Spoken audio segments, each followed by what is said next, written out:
ये देखो, हिमाचल प्रदेश में जो मुख्यमंत्री सुखविंदर सिंह सुक्खू जी ने राहत पैकेज दिया है, वो हिंदुस्तान के इतिहास में एक पहला सबसे बेहतरीन पैकेज दिया है, जिसमें मकान की राशि में व्यक्ति को 1,30,000 मिलते थे, वो राशि बढ़ा करके 7 लाख कर दी है। इसी प्रकार से जो पार्शली डैमेज हाउसेस थे, उनको बहुत थोड़े पैसे मिलते थे, वो भी राशि 1 लाख रुपए कर दी है। और हर सेक्टर में, चाहे वो ज़मीन का नुकसान है, चाहे फसल का नुकसान है, चाहे दुकान का नुकसान है, चाहे किराएदार के रूप में है, वो एक बहुत बड़ी राशि बढ़ा करके मुख्यमंत्री ने आज लोगों को उसको देना शुरू कर दिया है। इसका पहला कार्यक्रम कुल्लू में हुआ, दूसरा मंडी में हुआ, और सीधे रूप में मुख्यमंत्री लोगों को पैसा दे रहे हैं। स्वाभाविक रूप से भारतीय जनता पार्टी को इस बात की तकलीफ़ है, और सबसे बड़ी बात है कि जो अपेक्षा और जो उम्मीद केंद्र सरकार से की जाती थी कि भाई केंद्र हिमाचल प्रदेश को एक लिबरल मदद करेगा, और प्रधानमंत्री जी कहते थे कि मेरा दूसरा घर हिमाचल प्रदेश है, इसके बावजूद भी जो है वो हिमाचल प्रदेश को कोई राहत नहीं केंद्र से मिली है।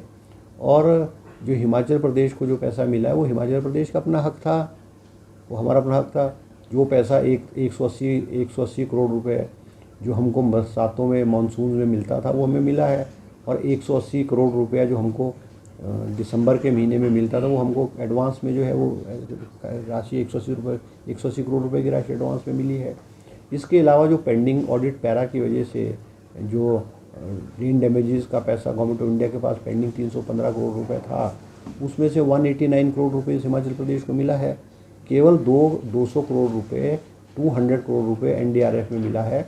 और वो भी अभी ये नहीं है कि वो हमको केंद्र ने मदद के रूप में दिया है, कि जो हमको मिलना है पैसा उसमें से केंद्र काटेगा। इसके अलावा तो केंद्र से हिमाचल प्रदेश को कोई पैसा नहीं मिला हुआ है, तो नहीं मिला है। और सबसे बड़ी बात है कि इस आपदा के समय में भी जिस वक्त प्रदेश एक संकट के दौर से गुजर रहा था, भारतीय जनता पार्टी के लोगों ने उस समय भी राजनीति करने की कोशिश की है, मगर हिमाचल प्रदेश की सरकार ने और हिमाचल मंत्रिमंडल और मुख्यमंत्री ने बखूबी हिमाचल प्रदेश को इस दौर से निकाला है। 4,500 करोड़ रुपए का पैकेज जो है वो मुख्यमंत्री जी ने घोषित किया है। आज लोगों को राहत के रूप में जो है सरकार ने पैसा देना आरम्भ कर दिया है। सर सड़कें टूट गई थी कुछ जगह पर। हिमाचल प्रदेश में चाहे इंडस्ट्रियल एरिया है, चाहे और क्षेत्र है, हर जगह में रोड्स को विदिन 2-3 डेज रिस्टोर कर दिया गया था। इंडस्ट्रियल एरियाज़ में भी 300 करोड़ रुपीज़ का डैमेज हुआ है, मगर उसके बावजूद भी हमने इंडस्ट्री को जहाँ टेम्परेरी ब्रिजेस बनाए हैं, जहाँ कोई बिजली की ट्रांसमिशन लाइंस डैमेज हुई थी, वो रिस्टोर कर दी गई है। आज हिमाचल प्रदेश में जो उद्योग हैं और उद्योग का काम है, वो नॉर्मल तरीके से चल रहा है। ठीक है, भी रोड्स और इंफ्रास्ट्रक्चर कुछ जगह टेम्परेरी रिस्टोर किया गया, उसको परमानेंट रिस्टोर करने के लिए मुख्यमंत्री ने हर विभाग को आईपीएच और पीडब्ल्यूडी को कोई 800 करोड़ रुपए दे दिए गए हैं। रोड्स को रिस्टोर करने का, रोड्स को डंगे लगाने का काम जो है वो युद्ध स्तर पर हिमाचल प्रदेश में चला हुआ है। सर, मैंने जो है इन्वेस्टर्स के साथ इंटरेक्शन की थी, कोई 4 महीने पहले इंटरेक्शन की थी, जिसमें कुछ पावर के प्रोजेक्ट्स थे, कुछ इंडस्ट्री के प्रोजेक्ट्स थे, कुछ टूरिज़्म के प्रोजेक्ट्स थे, विशेष करके होटल्स के प्रोजेक्ट्स थे।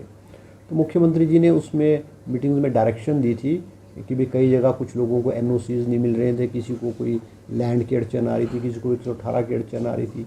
उस तरह से जिन जिन इंडस्ट्रीज 1-to-1 मुख्यमंत्री के साथ उनकी मीटिंग हुई, और मुख्यमंत्री जी ने डायरेक्शन दिए थे, उसकी इम्प्लीमेंटेशन के लिए मैंने अभी कोई 15-20 दिन पहले मीटिंग की थी। और हमने देखा है कि जो डायरेक्शन मुख्यमंत्री ने दिए थे और डिपार्टमेंट्स ने उन डायरेक्शंस को जो है वो इम्प्लीमेंट किया है। बहुत सारे प्रोजेक्ट्स को एनओसीज मिले हैं, और उनकी जो रफ्तार है, जो बहुत धीमी पड़ी हुई थी, प्रोजेक्ट्स की रफ्तार जो है वो कंप्लीशन की, वो उसमें तेज़ी आई है। और हम ये उम्मीद करते हैं कि जो प्रोजेक्ट्स हैं, चाहे इंडस्ट्री के हैं, चाहे पावर के हैं, चाहे होटल्स के हैं, वो टाइमली कंप्लीट हों, ताकि हिमाचल प्रदेश को रेवेन्यू भी मिले और हिमाचल प्रदेश के लोगों को रोज़गार भी मिले। सर, नेता विपक्ष कार्यों तक उन्होंने नहीं, देखो, जयराम जी एक बहुत हिमाचल प्रदेश के बहुत सुलझे और बहुत बड़े नेता हैं। उनके मुंह से ऐसी बात जो है वो अपेक्षा नहीं की जाती है, और ऐसी उम्मीद नहीं की जाएगी वो ऐसी बात करेंगे। अगर हिमाचल प्रदेश में किसी भी व्यक्ति को नुकसान हुआ है, चाहे किसी भी रूप में नुकसान हुआ है, और उसको राहत नहीं मिली, वो नाम तो बताएं। नाम बताएं किस गांव का है, किस पंचायत का, किस चुनाव क्षेत्र को, नाम तो बताएं ना। एक स्वीपिंग स्टेटमेंट दे देना कि जो पैसा जो है राजनीति के आधार पे बांटा जा रहा था वो गलत है। एक भी नाम बताए। मुख्यमंत्री जी ने विधानसभा में भी पूछा, विधानसभा में मानसून सेशन में कुछ लोगों ने ये बड़ा मुद्दा उठा, मुख्यमंत्री जी ने कहा कि आप नाम तो बताओ किसको किसको नहीं हुआ। हिमाचल प्रदेश में जिस भी व्यक्ति का नुकसान हुआ है उसको राहत के पैसे मिल रहे हैं, वो चाहे जिस मर्जी राजनीतिक पार्टी का है। आप हैरान होंगे, हिमाचल प्रदेश में 3,500 लोगों को जिनके हाउसेज कम्प्लीटली डैमेज हुए हैं, 3,500 लोग हैं। 3,500 लोग तो या कांग्रेस पार्टी के ही हैं, उसमें बहुत सारे लोग भारतीय जनता पार्टी के लोग हैं। हिमाचल प्रदेश में partially damage round about 13,000 houses हुए हैं। तो 13,000 लोग कोई कांग्रेस पार्टी के थोड़ी होंगे। किसी एक गांव में बहुत सारे गांव कम्प्लीटली डैमेज हुए हैं, उस गांव में कोई वो जो गांव है वो कांग्रेस पार्टी के गांव थोड़ी कि कांग्रेस के लोग रह रहे होंगे, उसमें भारतीय जनता पार्टी के लोग भी, उसमें कांग्रेस के लोग भी, उसमें जो है इंडिपेंडेंट टाइप से जो नॉन पॉलिटिकल लोग भी वो भी रह रहे हैं। तो ये आरोप जो है निराधार है, राजनीति से प्रेरित है। सरकार की इमेज और सरकार की छवि को ख़राब करने की जो है जयराम जी द्वारा कोशिश की जा रही है, मगर इनकी बात पे कोई भी विश्वास नहीं करता है। मैं दावे से कह सकता हूँ अगर एक भी व्यक्ति ऐसा इनको है वो पते सहित जो है सरकार को बताए, ऑफिसर्स को बताए, उसको राहत मिलेगी। सर वो इसमें कई बार ये होता है कि जो ज़मीन दी जाती है, जैसे 118 की परमिशन दी जाती है, उसमें पहले 3 साल का समय होता था, मगर अब उसको बढ़ा करके 3 साल प्लस 2 ईयर्स कर दिया, 5 ईयर कर दिया गया है। और कई जैसे वैसे इस तरह के जो केसेस बहुत कम होते हैं, it is not even 5 to 10% भी इस तरह के केसेस नहीं होते हैं। मगर जो इंडस्ट्रियलिस्ट या उद्योगपति जो ज़मीन अलॉट होने के बाद भी नहीं लगाता है और वो उसको अगर वो एक्सटेंशन का एक रीज़नेबल रीज़न देता है तो सरकार एक्सटेंशन दे देती है। मगर ऐसी जो है ऐसे अगर ध्यान में आएगा कोई तो हम उसकी ज़मीन जो है वापस लेने की कार्रवाई करेंगे। और प्रदेश में ऐसी कई उद्योगपतियों के प्रति कार्रवाई भी डिप्टी कमिश्नर द्वारा कई जिलों में हुई है।